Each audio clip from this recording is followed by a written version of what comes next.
আস্ত সভ্যতা আজ রাতেই বিলীন হয়ে যাবে। ডোনাল্ড ট্রাম্পের এই এক হুমকিতে আজ কাঁপছে পুরো বিশ্ব।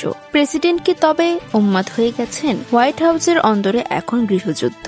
ট্রাম্পের একক সিদ্ধান্তে ইরানের বিরুদ্ধে শুরু হওয়া লড়াই এখন বুমেরাং হয়ে ফিরছে। কংগ্রেস কি পারবে খ্যাপাটে এই যুদ্ধবাজ নীতির লাগাম টেনে ধরতে?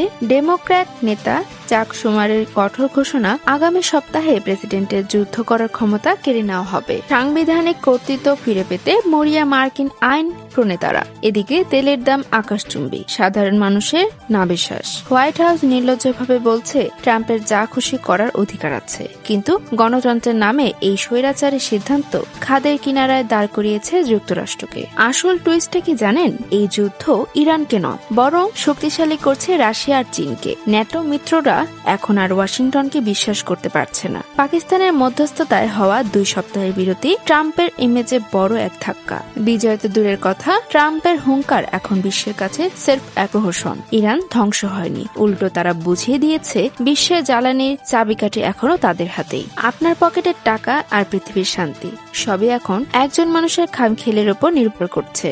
আমেরিকার এই কৌশলগত পরাজয় কি পুতিনকে ইউক্রেন ইস্যুতে আরো ভয়ঙ্কর করে তুলবে? বিশ্বের শ্রেষ্ঠত্ব প্রমাণ করতে গিয়ে ওয়াশিংটন কি নিজের পতন নিজেই ডেকে আনছে? কংগ্রেসের এই লড়াই কি পারবে নতুন কোনো বিশ্বযুদ্ধ রুখে দিতে, নাকি সময়ের আগেই সব শেষ হয়ে যাবে? উত্তর দেবে সময়, কিন্তু সেই সময় কি আর হাতে আছে? ডেস্ক রিপোর্ট, তাসমিয়া বিনতে জামান, স্নেহা।